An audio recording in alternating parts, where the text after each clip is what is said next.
Dímelo, mi gente, aquí estamos en un día más, en otro episodio más. Mi gente, hoy les traigo un tema complicado de tratar. Sé que casi siempre digo eso en mis episodios, en la introducción sobre todo, pero el tema de hoy podría decirse que me da hasta miedo tratarlo. Pero a su vez pienso que es necesario, y es que el tema de hoy es el amor. Es el amor y esas distintas perspectivas y variantes que este ofrece en su enfoque y en su interpretación. Pero hoy particularmente quiero ofrecer no solamente mi punto de vista respecto a lo que significa el amor en algunas partes de la humanidad, sino que también quiero entender lo que implica esa poderosísima fuerza en nuestras vidas. Así que para dar inicio, mi gente, es importante entender que el amor, como el primer punto importante de este episodio, el amor se puede medir con la ciencia. Se sabe que a nivel cerebral, a nivel corporal, a nivel hormonal, etc., hay muchos factores que influyen en el amor, como cambios en el cerebro relacionados al apego, etc. Pero ahí no quiero profundizar mucho en este episodio. Lo que quiero que entiendan es lo siguiente. La ciencia dice unas cosas sobre el amor que es necesario tratar y entender. Lo primero es que el amor es una fuerza poderosísima a nivel evolutivo. ¿Por qué? Porque el amor es una fuerza que nos hace tener esa cooperación mutua y ese sentimiento de tribu. Anteriormente yo he dicho y he discutido en este podcast que si tú comparas el mundo moderno con el mundo primitivo, tú te vas a dar cuenta que casi no ha cambiado nada. Lo único que cambió es el entorno. Pero cuando tú te fijas detenidamente en las interacciones sociales, todo sigue siendo igual. Todo sigue operando en una tribu. Un ejemplo básico para que lo entiendan, sencillito, mi gente. Todo aquel que trabaje o que vaya a la universidad o que tenga que salir a la calle con regularidad, entiende que cuando tú estás en una cafetería o en un bar, ocurren muchas dinámicas sociales en las cuales se ven envueltas grupos de personas. Quizás hay un grupo de personas sentado en la esquina derecha de esa cafetería y otro sentado en la esquina izquierda.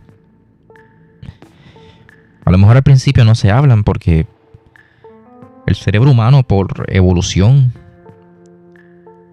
y por preparación, pues tiene un instinto de precaución. Un instinto de yo tengo que tener cuidado a quien introduzco a mi tribu. O sea, por ende, tú no puedes pretender. A mí me parece sumamente peligroso esta dinámica que plantean hoy en día, que te dice, no, es una persona sociable, es el alma de la fiesta, habla con todo el mundo. Eso no tiene nada de malo, yo creo que eso es correcto, pero lo que me parece equivocado de esto es que lo hagas sin tener cierto conocimiento y ciertas precauciones respecto al funcionamiento de las dinámicas sociales a nivel evolutivo, a nivel de comportamiento y psicología humana básica. Porque te advierto, si alguno de ustedes en nuestra audiencia lo hace así, sin tener precauciones, sin introducirse adecuadamente en un grupo, yo les soy honesto, pueden perder la vida, porque el ser humano está diseñado evolutivamente para proteger a su tribu. Y no importa que tengamos ropa, no importa que tengamos tecnología, esa parte primitiva no desaparece. Siempre está ahí conviviendo con nosotros. Y eso es lo importante, mi gente, que el amor no solo se extrapola a la pareja. El amor puede ser el amor por tu grupo de amigos, por algún amigo en particular, o por tu pareja, por tus padres, o por un grupo de amigos particular, etc. El amor tiene muchas dimensiones. Y el amor es esa fuerza que mantiene vínculos de cooperación y interacción social estable. Y obviamente cuando hablamos de una especie como el ser humano que depende de su inteligencia y de la interacción y cooperación con otros seres humanos, pues caramba, el amor a nivel evolutivo tiene mucho más sentido. ¿Por qué? Porque antiguamente cuando tú dejabas a alguien desconocido entrar en tu tribu sin antes conocerlo, pues posiblemente te robaba la comida, te apagaba la fogata o le hacía daño a las mujeres del grupo. O simplemente le quitaba la vida a otra persona por conveniencia. Hoy en día en el mundo moderno, supuestamente algo como eso no va a ocurrir. Adelanto, sí ocurre, pero para términos del podcast y para términos de que no me bajen el episodio, pues no voy a ser tan enfático ni tan específico en eso, pero sí ocurre. Cosas, por ejemplo, como el adulterio, son un ejemplo bien chévere de eso. ¿Por qué? Porque vino otra persona y se introdujo a tu tribu, a tu relación de pareja. O tu pareja dejó que esa otra persona entrara a su vida. No importa cuáles sean las razones ni cuáles de los dos hayan sido los culpables. Lo que importa es que esa otra persona entró a tu tribu, tú tal vez no tuviste cuidado y pues pasó lo que pasó. Terminó en adulterio. Por eso ustedes tienen que ser bien precavidos. No sé si ustedes se han fijado que cuando ustedes salen a una discoteca, a un café o un bar, las parejas suelen ser muy cuidadosas y muy recelosas al interactuar con extraños. Es simple, mi gente, es mecanismo evolutivo, es mecanismo biológico. Ojo, no debemos tomar eso como excusa para justificar ciertos actos, pero sí debemos entenderlo. Un ejemplo más. Cuando tú estás en tu grupo de amigos y están, qué sé yo, en un shopping. Se fueron de compras y están en un centro comercial y están pasándola bien, compraron algunas cosas, van a sentarse a comer algo y les toca interactuar con otro grupo de personas o ven otro grupo de personas a lo lejos y por alguna razón ese grupo de personas manifiesta interés en conversar con ustedes y ustedes se van a fijar cómo inmediatamente su instinto, su cerebro humano va a establecer ciertos protocolos como que, ok, ¿quién es este? O, ok, ¿cómo está mirando? ¿Cuál es la mirada? ¿Cuál parecen ser las intenciones que esta persona podría tener? Y así tú con tus amigos vas haciendo un constructo de posibilidades y decir, ok, vamos a hacer esto, vamos a decirles esto, vamos a decirles lo otro, vamos a interactuar de ellos con esta manera y vamos a hacer esto. Ahora, aquí hay que tener mucho cuidado porque el amor, como también es útil a nivel evolutivo, también puede ser destructivo. ¿Por qué? Porque hay que tener mucho cuidado con aquellos que usan el amor como justificación para sus actos. Un ejemplo básico, no es que yo fui violento con esta persona porque te amo y por eso fui violento, porque te estaba protegiendo. Sí, hay casos en los que son así, pero por ejemplo, hay casos en los que no, porque si tú ves que es algo recurrente en tu pareja o en tu amigo, en tu papá, en tu mamá, en quien sea que diga amarte, pues tú dices, caramba, ¿a qué me estoy enfrentando? Eso es un ejemplo de cómo el amor se puede transmutar. No solamente en las relaciones de pareja, como digo, sino en las relaciones de amigos. O por ejemplo,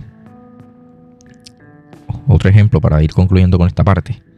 Cuando tú tienes un amigo o una pareja y él o ella te dice, qué chévere, estás conociendo a muchas personas, muchos amigos, pero fíjate, no sería mala idea que yo también lo conociera para tener una perspectiva, un tanteo de quién es. Y tú dices, ok, está bien, y eso en sí no tiene nada de malo. malo es que cuando esto se vuelve algo recurrente y te dice, mira, este amigo me pareció que tiene tales aspectos de su personalidad y tales cosas que me gustan, que no me gustan o que me incomodan. Son cosas que están bien. Pero ya cuando esa persona pasa a decirte, no quiero que esa persona sea tu amigo, o no quiero que te acerques a esa persona, te lo prohíbo. Se entiende que lo saludable sería, mira, me parece algo incómodo que esa persona esté interactuando contigo o que esté interactuando con nosotros por estas razones que yo te expuse. Y porque como yo te amo, pues te lo digo. Pero por otro lado tenemos la otra cara de la moneda que te dice, pues mira, no me gusta que andes con esa persona, cortas el vínculo, cortas el contacto, básicamente te lo estoy prohibiendo porque no me gusta. Y o cortas ese vínculo o va a haber problemas. Tú preguntas por qué, nada, porque yo te amo tanto que me pongo así, me pongo medio loco. Y en fin, mi gente, yo puedo seguir dando ejemplos, pero por ahora los dejo con nuestro asistente y pasamos al siguiente punto. Desde esa perspectiva, no hay nada malo en querer conocer a las personas que forman parte de la vida de alguien a quien aprecias. De hecho, hasta cierto punto, puede ser una actitud completamente normal. El problema aparece cuando ese interés deja de estar motivado por el cuidado y comienza a estar motivado por la necesidad de controlar. Y ahí es donde debemos hacer una distinción muy importante. No todo lo que se hace por amor nace realmente del amor. Muchas veces nace del miedo a perder, del miedo a ser reemplazado, del miedo al abandono. Y ese miedo puede disfrazarse muy fácilmente de protección. Por eso creo que una de las preguntas más importantes que debemos hacernos es la siguiente: ¿cuándo el amor deja de cuidar y empieza a controlar? Porque esa frontera es mucho más difícil de identificar de lo que parece. Todos conocemos historias donde una persona justificó sus acciones diciendo, lo hice porque te amo. Pero el hecho de amar a alguien no convierte automáticamente nuestras decisiones en correctas. El amor no elimina la responsabilidad de reflexionar sobre cómo tratamos a los demás. Y aquí entra otro aspecto interesante. Desde un punto de vista evolutivo, proteger a quienes forman parte de nuestro grupo tiene sentido. Pero como sociedad, hemos desarrollado también principios éticos que nos invitan a respetar la autonomía y la dignidad de las otras personas. En otras palabras, nuestros instintos pueden explicar por qué sentimos ciertas cosas, pero no determinan cómo debemos actuar. Y ahí es donde el amor deja de ser únicamente un impulso biológico para convertirse también en una decisión consciente. Porque amar no consiste solamente en sentir. También consiste en elegir cómo actuar frente a aquello que sentimos. Y esa diferencia, aunque parezca pequeña, cambia completamente la manera en que entendemos el amor. Entonces, entendiendo eso, no voy a abundar mucho más porque ustedes ya han visto mucho TikTok, mucho Instagram y pues han escuchado muchas cosas respecto a este tema. Ahora quiero tocarlo y quiero abordarlo desde otro punto de vista, que es el siguiente. ¿Qué dice la filosofía sobre esto?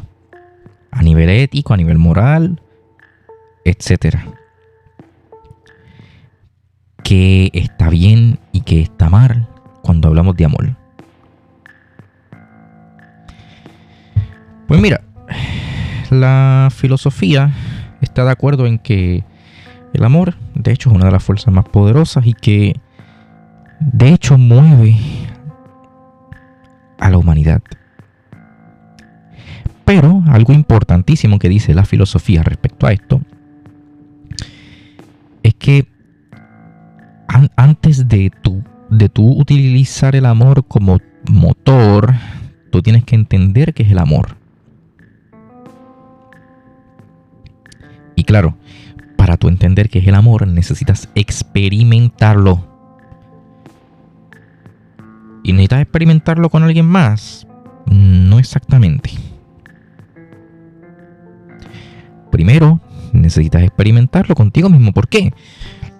Porque aquí tenemos uno de los más grandes problemas de la humanidad. Y es el siguiente. Lo voy a poner bien sencillo para que me lo entiendan fácil. Supongamos que un familiar que tú tienes, tú que estás escuchando este episodio, esto es un ejemplo hipotético, supongamos que un familiar que tú tienes tiene un tipo muy extraño de cáncer. Y ese tipo muy extraño de cáncer es un cáncer terminal y a tu familiar solamente le quedan 3 meses de vida. Pero ¿qué pasa? Tu familiar está en una lista de espera para un medicamento especial que podría salvarle la vida. Y claro, también hay muchos otros pacientes en la lista de espera. Pero obviamente tú quieres que se salve tu familiar. Tú vas, consultas con el médico te inscribe en la lista de espera y el médico te dice, pues mira, vamos a hacer todo lo posible porque tu familiar sea seleccionado. Y aquí les voy a ser bien franco, mi gente. Esto es un ejemplo que yo viví en mi vida. Y aquí les doy testimonio.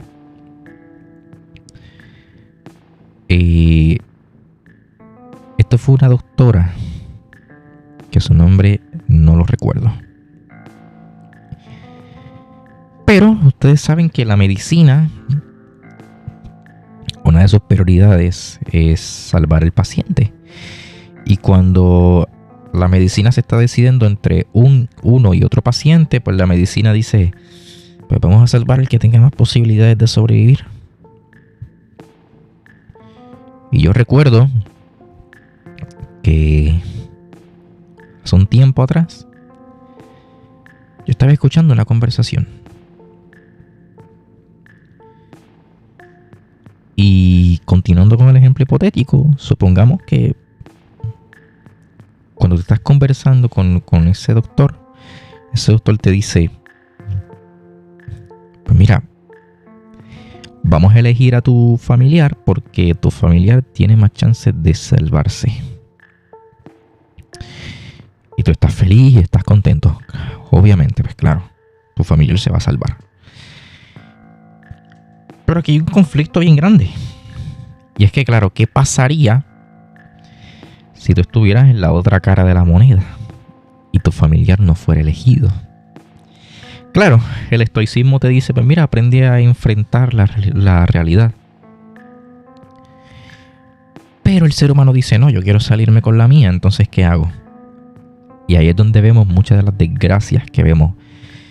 Muchos robos, mucho crimen, porque pues cada cual quiere obtener lo que se necesita para cuidar y salvar a los suyos. Y eso se extrapola a todo en la vida. Medicamentos, comida, un buen plan médico, un buen trabajo, etcétera. Pero volviendo a la otra cara de la moneda, claro, si tu familiar no se fuera a salvar porque el médico te dice, pues mira, como tu familiar está peor que el otro paciente, pues vamos a darle medicamento al otro paciente para no desperdiciar las dosis del medicamento y comprobar la efectividad del experimento. ¿Cómo te sentirías tú ahí? Porque claro, es bien lindo, es bien fácil cuando nos toca lo bueno a nosotros y estamos felices, estamos cómodos. Porque lo logramos. Pero ¿qué pasa con la otra cara de la moneda? A quien no le tocó.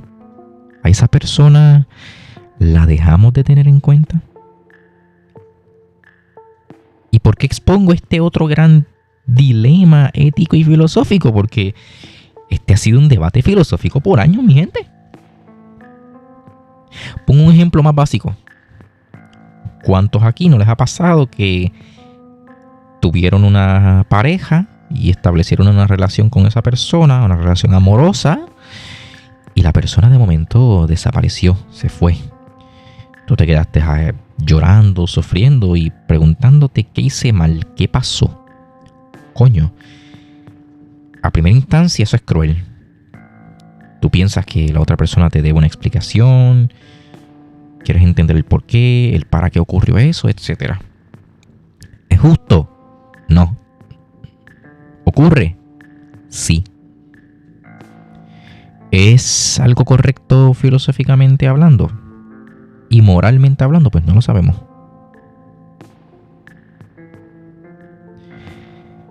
Entonces, es por eso que cuando nosotros tenemos esta perspectiva y nos preguntamos, caramba, ¿hasta cuánto el amor puede justificar?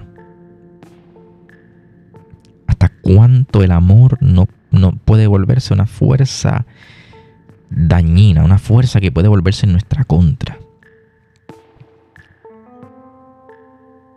Un ejemplo basiquísimo de eso, muy básico. Un papá y una mamá tienen un hijo, ese hijo va creciendo y la mamá no quiere que el hijo se enfrente al mundo, que el hijo sufra. Ahí es donde interviene papá y papá dice, no, el niño tiene que aprender a valerse por sí mismo, a confrontar y a enfrentar el mundo por sí mismo. Y la mamá le dice al papá, no, pero es que el niño va a sufrir y yo no quiero que sufra. Y el papá le aterriza al helicóptero a la mamá y le dice, mira, no, el niño tiene que sufrir para aprender, para entender y madurar. ¿Qué pasa cuando no dejamos que eso ocurra? Pues obviamente yo creo que no necesito explicarlo.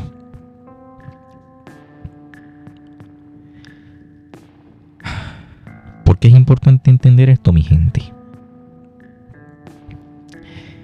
Porque nosotros vivimos en una civilización y esto no se trata de amar a un desconocido. Eso no es obligatorio, eso no es ni necesario. Se trata de simplemente tener respeto.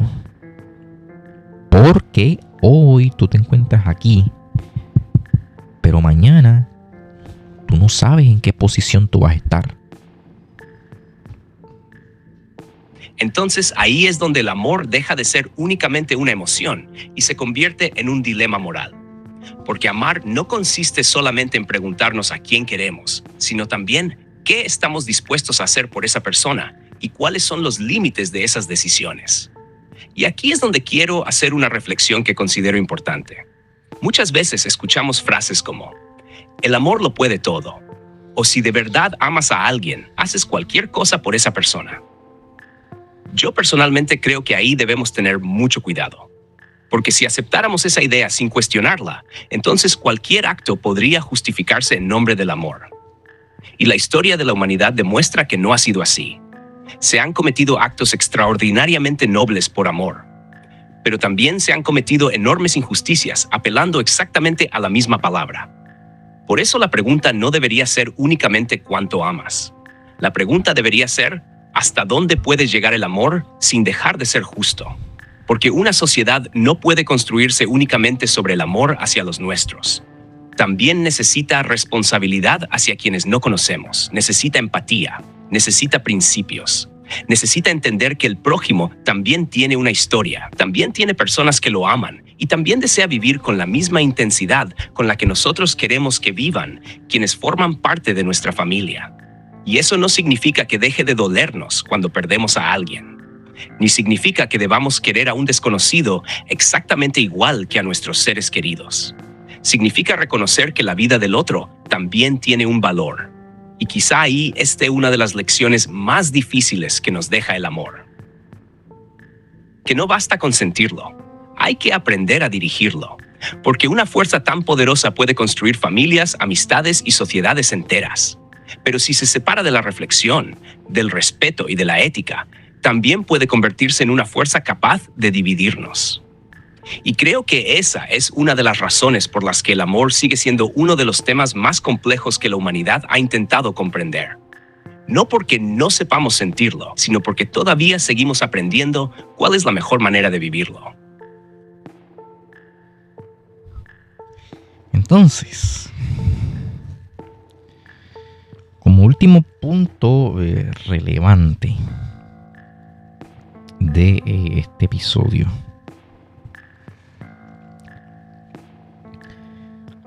¿Cómo entender esto? ¿Cómo nos afecta esto en la vida diaria y a nivel cultural? Porque claro, tú ten en cuenta que lo que nosotros creemos es lo que nosotros reflejamos. Entonces, retomando lo que había dejado en el aire anteriormente,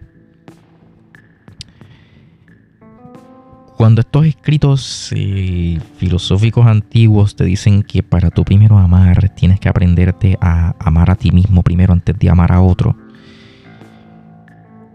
ellos lo dicen para que tú entiendas la experiencia del amor y del autocuidado, porque cuando tú entiendes la experiencia del amor y del autocuidado es que tú puedes transmitir eso a otras personas. ¿Por qué lo digo? Porque yo he visto algo que particularmente me decepciona, me frustra y me molesta. Y esto es una cultura que surgió a principios de los años 2000 y tuvo su cúspide en el siglo XX.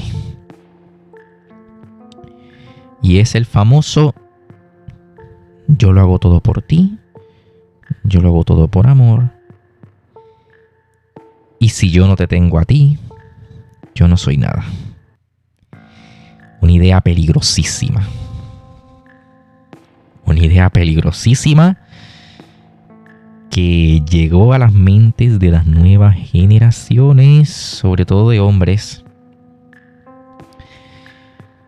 Aquí podemos hablar como 3 horas más. Podemos hablar del simp, del baboso, del arrastrado, etcétera. Pero este tipo de personas no son nada más y nada menos que un producto de todo eso que se discutió en ese siglo y en siglos anteriores. ¿Y saben cuál es el problema de eso? Que cuando nos topamos con este tipo de hombres son una bomba de tiempo. Porque este tipo de hombres pasan por muchas decepciones, por muchas frustraciones, porque ellos piensan que la otra persona está obligada a corresponderles como ellos quisieron o como ellos quisieran.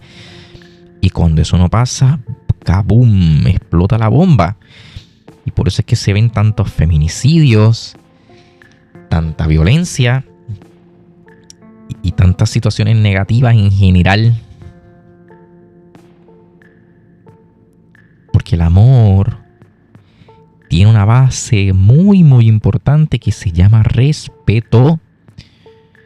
Entonces, si tú no tienes respeto por ti mismo, por lo que tú dices que vas a hacer, por lo que tú dices que no vas a hacer, por tus hábitos, por tu disciplina, por lo que te hace bien a ti, ¿cómo esperas que otra persona te respete y te ame? ¿Tú quieres vivir una experiencia de amor bonito con otro o con otra? Primero vívela contigo mismo. Para que entiendas qué significa. Y eso se puede hacer de muchas maneras. Son varias. La primera es cuidando de ti, cuidando de tu cuerpo, yendo al gimnasio, teniendo una buena salud, teniendo la mejor economía que tú puedas tener para poder permitirte la mejor cantidad de cosas que tú te puedas permitir. Buscar prosperar, educarte, etcétera. ¿Por qué? Porque, ojo, esto es peligrosísimo.